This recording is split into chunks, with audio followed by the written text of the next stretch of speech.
Hi student, GIT के online class में आप लोग का स्वागत है।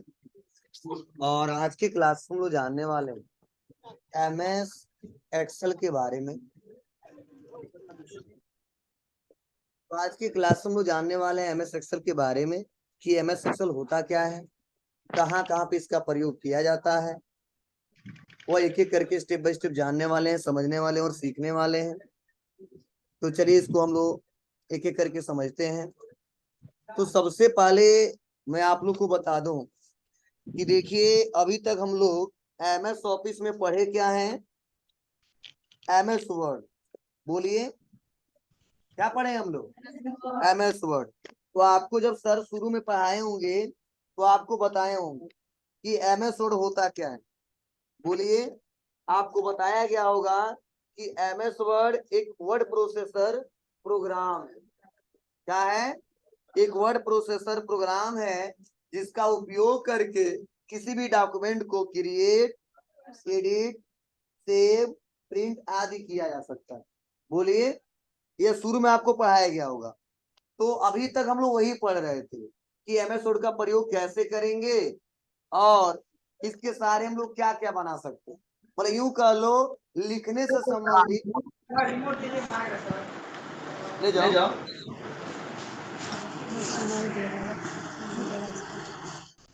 ऑनलाइन कितने हैं सर?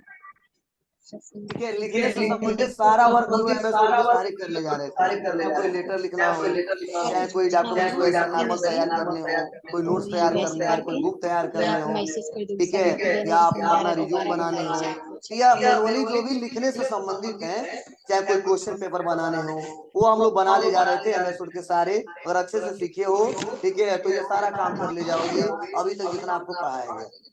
लेकिन अब जो हम लोग का टॉपिक आज स्टार्ट हुआ है एमएस एक्सेल, ये समझो एक ऐसा सॉफ्टवेयर है बहुत ही ज्यादा इसका इस्तेमाल होता है। मतलब यूं कह लो, पूरे विश्व में सबसे ज्यादा जिस सॉफ्टवेयर का इस्तेमाल किया जाता है वह होता है एमएस एक्सेल। मतलब मैक्सिमम कंट्रियां, मैक्सिमम, ठीक है, समझो 150 से एबव जितनी हमारी कंट्रियां मैक्सिमम, समझ जाओ 150 से ज्यादा कंट्री हमारे इस एमएस एक्सेल का इस्तेमाल करती है। चाहे कोई भी सॉफ्टवेयर आप सीख जाओगे, ठीक है, तो इसमें आपको एक्सेल सीखना बहुत जरूरी होता है। और आज से नहीं, बहुत पहले से इसका डिमांड है और आज भी है। और इसके जैसे कई सारे सॉफ्टवेयर आ चुके हैं, लेकिन फिर भी ये अभी बहुत ज्यादा चलता है। अब इसके चलते इसके जैसे आ गया अब lotus office, sweet office, MS office चल ही रहा है, लिब्रे ऑफिस चल रहा है। फिर भी एमएस एक्सेल बड़ी बड़ी कंपनियां जो होती है इसको सपोर्ट करती है, क्योंकि यह माइक्रोसॉफ्ट कंपनी द्वारा बनाया गया और सॉफ्टवेयर के मामले में बहुत पॉपुलर है माइक्रोसॉफ्ट कंपनी। क्योंकि बिना उसके हम लोग यह फोन अपना सिस्टम चला नहीं पाएंगे। ठीक है, अगर कंप्यूटर की बात करें तो कंप्यूटर की दुनिया में बहुत आगे है। अगर वो अपना सर्विस बंद कर दे तो हम लोग कंप्यूटर पे कोई वर्क नहीं कर पाएंगे। ठीक है, तो इसीलिए मैक्सिमम लोग इसका यूज करते हैं। हाँ, कुछ लोग फ्री में इस्तेमाल करते हैं, कुछ लोग चार्ज देते हैं। ठीक है, तो हम लोग ट्रायल पे ही काम करते हैं और जब ट्रायल हम लोग सीख लेते हैं तो बड़ी बड़ी कंपनियां जो अपने हिसाब से सर्विस लेती हैं और काम करने का प्रोसेस यही होता है। अब चलिए ध्यान दीजिएगा, ये तो था कि इसका इस्तेमाल क्या है। अब अगर कोई कहता है एमएस एक्सेल किसे कहते हैं, इसका प्रयोग हम लोग किस लिए करते हैं, क्या क्या इसके सहारे कर सकते हैं, चलिए हम लोग एक एक करके समझते हैं और जानते हैं। तो सबसे पहले ध्यान दीजिएगा, जो मैं लिखवाया हूं अब उसको पढ़ पढ़ के नहीं समझाऊंगा, वो हम एक बार समझा दे रहे हैं और फिर से एक बार पढ़ लीजिएगा, उसको आपको समझ में आ जाएगा। तो देखिए, मैंने आपको बताया है एमएस एक्सेल। क्या बताया जी? MS Excel. तो मैंने शुरुआत में आपको लिखवाया है कि एमएस एक्सेल मीन्स मतलब होता माइक्रोसॉफ्ट एक्सेल। मतलब माइक्रोसॉफ्ट एक्सेल क्या है? एक स्प्रेडशीट। क्या है जी? जी, स्प्रेडशीट प्रोग्राम है। स्प्रेडशीट, स्प्रेडशीट का मतलब क्या होता है? और मैंने अभी एक और पॉइंट लिखवाया है। ठीक है, स्प्रेडशीट को क्या बोलते हैं हम लोग? वर्कशीट। बोलो, अब हैंड राइटिंग में मत जाना आप लोग, क्योंकि ऐसे ही लिखेंगे इस पे। ठीक है, मतलब स्प्रेडशीट को ही वर्कशीट कहा जाता है। इसका मतलब क्या है मतलब माइक्रोसॉफ्ट एमएस एक्सेल एक ऐसा इलेक्ट्रॉनिक वर्कशीट प्रोग्राम है, स्प्रेडशीट प्रोग्राम है, ठीक है, जिसका इस्तेमाल करके, ठीक है, हम लोग किसी भी डाटा को आसानी तरीके से स्टोर कर सकते हैं और रो और कॉलम के फॉर्मेट में। किसके फॉर्मेट में? रो और कॉलम के फॉर्मेट में। और आप लोग को पता है कि जब रो और कॉलम मिल जाता है तो एक टेबल बन जाता है। क्या बन जाता है? टेबल बन जाता है। तो यही मैंने लिखवाया है कि माइक्रोसॉफ्ट एक्सेल एक इलेक्ट्रॉनिक स्प्रेडशीट प्रोग्राम है जिसका उपयोग करके हम लोग डाटा रो और कॉलम में रिकॉर्ड करते हैं, मीन्स स्टोर करते हैं, यानी टेबल के फॉर्म में। अब टेबल के फॉर्म में रिकॉर्ड करेंगे तो क्या रिकॉर्ड करेंगे? तो बहुत सारा काम कर सकते हैं। अब कोई डाटा एंट्री काम करने हैं, उसमें नेम क्या है उसका, फादर नेम क्या है, उसका एड्रेस क्या है, उसका पिन कोड क्या है, उसका मोबाइल नंबर क्या है, ये डाटा एंट्री से संबंधित जो भी काम कर रहे हैं वो कर ले जाएंगे। या किसी कंपनी में, किसी फर्म में हमारे वर्कर हैं, उसका सैलरी शीट बनाना है, कितना दिन आया है, कितना दिन नहीं आया है, अटेंडेंस मेंशन करना, उसका हर महीने का ओवर टाइम निकालना, ठीक है, वो प्रेजेंट के हिसाब से सैलरी निकालना, ये सारा काम एमएस एक्सेल के सहारे किया जा सकता है। स्टॉक मैनेजमेंट, मतलब हमारे पास कितना स्टॉक पड़ा हुआ है, कितना बेच चुके हैं, कितना बचा हुआ है, यह सारा मैनेजमेंट किया जा सकता है। कोई टैक्स इनवाइस बनाना हो कि कौन से कस्टमर ने कितना खरीदा है, कितना उसमें जीएसटी लगा है, वो सारा बिल हम बना के दे सकते हैं। अब लोग तो इस समय मैक्सिमम लोग अलग अलग सॉफ्टवेयर का इस्तेमाल करते हैं। पहले आज से 10 साल पहले जो भी हम लोग दुकान पे खरीदते थे, जो बिल मिलता था एमएस एक्सेल से ही मिलता था, दूसरे सॉफ्टवेयर से नहीं मिलता था, क्योंकि दूसरा सॉफ्टवेयर बना ही नहीं था। और एमएस एक्सेल को क्या किया था, एक फॉर्मेट डिजाइन करके और उस कंपनी का नाम, उस दुकान का नाम ऊपर हेडर दे दिया जाता था, कस्टमर का नाम और प्रोडक्ट वोडक्ट हेडिंग देके और वही प्रिंट करके दे देते थे, तो लगता था हम किसी स्पेशल सॉफ्टवेयर से निकाल रहे हैं।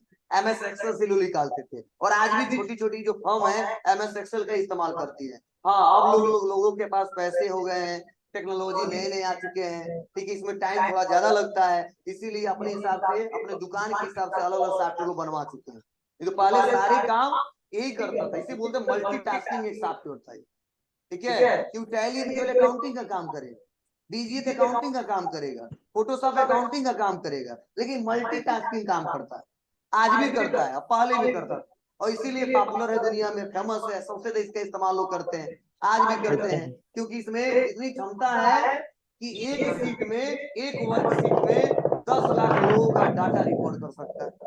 और ऐसे 255 सीट ओपन किए जा सकते हैं। अब समझ जाओ कितने करोड़ लोगों का डाटा रिकॉर्ड किया जा सकता है, ठीक है, और इसीलिए बहुत ज्यादा इसका इस्तेमाल किया जाता है। तो फर्स्ट पॉइंट समझ में आया आपको?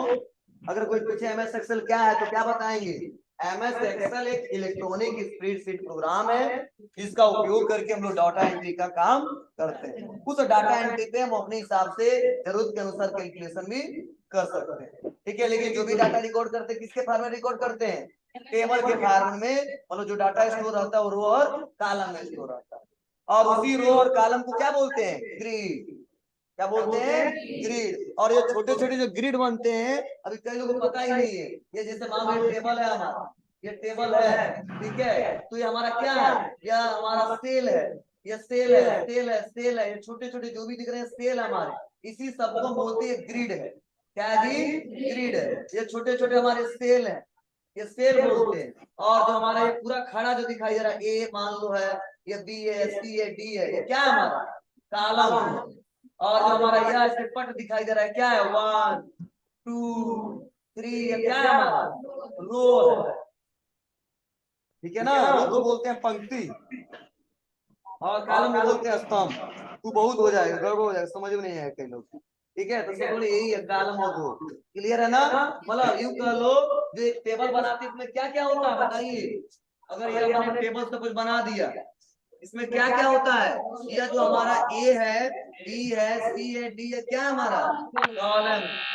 या 1 है या 2 है, हमारा क्या है? रो है। या हमारा क्या है? सेल है। मतलब ये छोटे छोटे पॉइंट जो दिखाई दे रहे हैं, यह सेल है। और इस पूरे को क्या बोल सकते हैं? ग्रिड बोल सकते हैं, या यूं कह सकते हैं, क्या है हमारा? टेबल। क्लियर है ना? इसी फार्म में रिकॉर्ड करके कुछ भी बनाना होता है।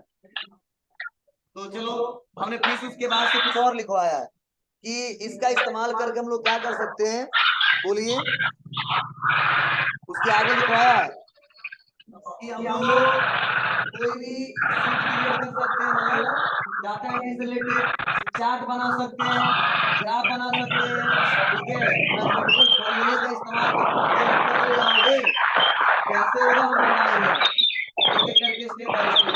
चलो लास्ट में उसके बाद से 2 हेडिंग और हमने लिखवाया है। क्या? एक लिखवाया हमने वर्कशीट और एक हमने बताए हैं वर्कबुक। तो जो छोटे छोटे हमारे सेल हैं, बहुत सारा सेल मिलके एक टेबल बन जाता है, उसी सीट को हम बोलते हैं वर्कशीट।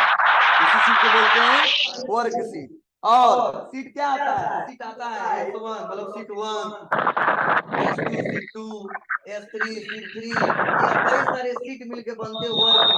क्या बोलते हैं इसको? वर्कबुक। या S1 वर्कशीट है, S2 वर्कशीट है, S3 वर्कशीट है, लेकिन तीनों वर्कशीट क्या है? वर्कबुक है। मतलब वर्कबुक एक फाइल होता है। क्या होता है? फाइल होता है। क्लियर है सबको? चलिए अब ओपन करते हैं, जब आपके सामने आएगा तो और अच्छे से समझ में आएगा। और जो लिखवाया हूँ वो ओपन करके ही समझाऊंगा तो आपको समझ में आएगा। सबसे पहले MS एक्सेल को ओपन करने के लिए विंडो प्लस R दबाऊंगा और लिखूंगा एक्सेल। क्या लिखूंगा? ध्यान देना, MS वर्ड को ओपन करने के लिए जो बिनवर्ड टाइप करते थे, MS एक्सेल को ओपन करने के लिए क्या टाइप करेंगे? एक्सेल टाइप करेंगे, कुछ कोड बदलना नहीं है।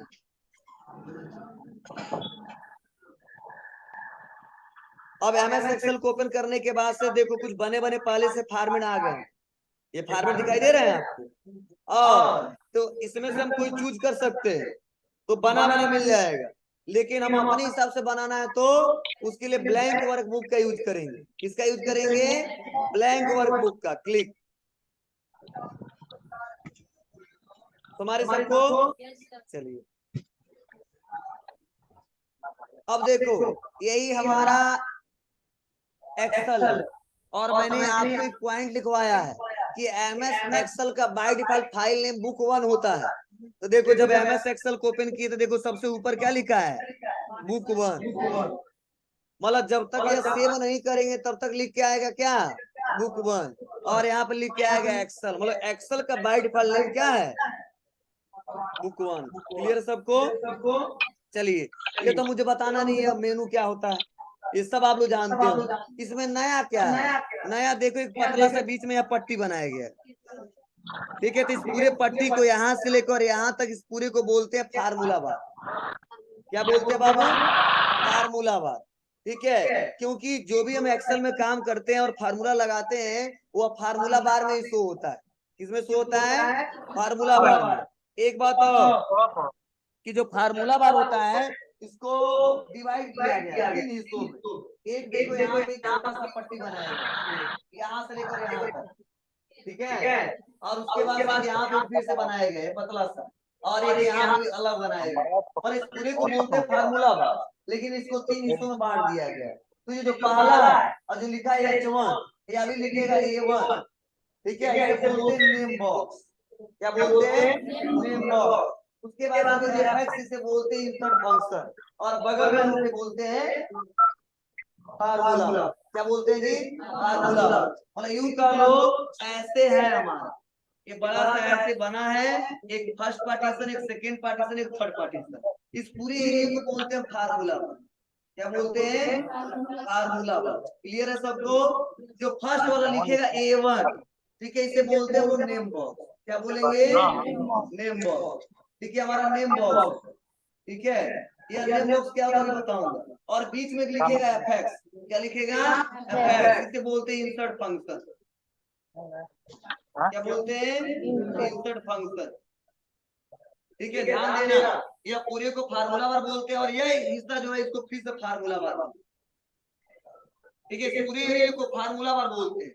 अब नेम बॉक्स क्या होता है? जैसे लिखा है A1, मतलब A1 जो है ना सेल का एड्रेस बताता है। क्या बताता है? सेल का एड्रेस। मतलब जिस सेल में हम क्लिक करते हैं, अगर मान लो हम लोग बी में क्लिक की तो बताएगा B1, अगर सी में क्लिक करें बताएगा C1, डी में क्लिक करें बताएगा D1। लेकिन अगर रो 1 में रहेंगे तो 1 1 बताएगा, लेकिन अगर बी में है और 5वीं रो पे क्लिक किए तो बताएगा B5। क्या बताएगा? B5। मतलब रो बढ़ेगा तो कॉलम वही रहेगा, नंबर चेंज हो जाएगा। जिसे बोलते हैं नेम बॉक्स, सेल का एड्रेस बताता है। मतलब प्रेजेंट टाइम में किस सेल पे क्लिक करके काम कर रहे हो वो किससे पता चलता है, नेम बॉक्स, जिसे बोलते हैं एड्रेस बार, मतलब एड्रेस बताता है। क्लियर है सबको? उसके बाद इंसर्ट फंक्शन, मतलब एमएस सेक्टर में जितने फार्मूले यूज करेंगे उसका एक लाइब्रेरी है, ठीक है। मतलब मैक्सिमम फार्मूले, सारे के सारे फार्मूले हम यहाँ से यूज कर सकते हैं, या हम लोग नॉर्मल भी यूज कर सकते हैं। यूं कह लो एफएक्स एक ऐसा, ठीक है, ऑप्शन है जिसके सारे हम लोग एमएस एक्सेल के सारे फार्मूले यूज कर सकते हैं। फार्मूले का एक लाइब्रेरी, और उसके बाद से जो यह जो एरिया है इसे बोलते हैं फार्मूला बार ही। और जिस सेल में, जैसे सेल है और इसमें कोई फार्मूला लगाते हैं या कुछ लिखते हैं, वो सब फार्मूला और लिखते हैं तो शो किसमें होता है, फार्मूला। मतलब जो फार्मूले शो होते हैं फार्मूले बार में शो होते हैं। किस सेल में काम कर रहे हैं, नेम बॉक्स में शो हो रहा है। और किस फार्मूले का यूज करना हो कहाँ पे आएंगे, इंसर्ट फंक्शन। क्लियर है? यही ये जो पतला सा पट्टी इसके बारे में बताया।